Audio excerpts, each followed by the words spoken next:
I was about 8 years old when things had happened. Next thing I know, I'm in the back of a police car. Boom, right there it happened. I'm a kid, curious to know what sound made that happen. 3 days later, I see my pops in the casket.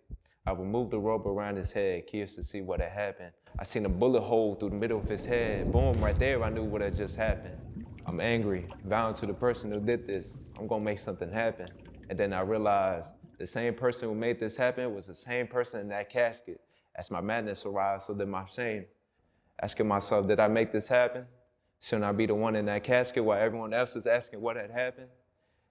As the first day ended and I grieved that night, no sleep as the second arise. My second time to see my father lifeless, knowing that he will not rise. Apologizing for my wrong as if I was that gun that sent him to say so many goodbyes. As I watched the woman in my life cry, a man approached me, pointing my chest. It's your time to rise. In that moment, I realized I had also died. A kid who only knew Saturday morning cartoons now knew Saturday morning cries. From his mother and two youngest siblings, a 5-year-old who's yet to start school, and a newborn who's yet to know why she cries. A mother, now a widow, worrying how she will provide.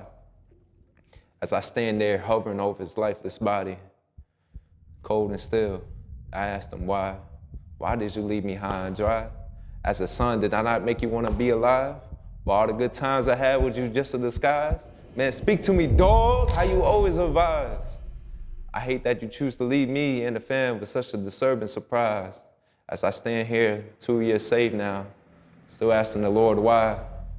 Couldn't I have just died?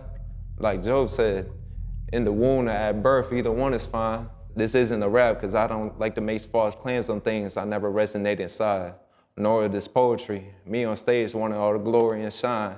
But this is a prayer that I like to provide for all the hood kids that had to deal with this inside. I pray for you, brother, as we continue life with trials that will always arise. I pray that you know God will always have a hand and that he will always provide. I appreciate y'all brothers and sisters for listening to the story that I kept deep inside. Believe me, this is my first time. Maybe I do this more often as I practice my rhymes.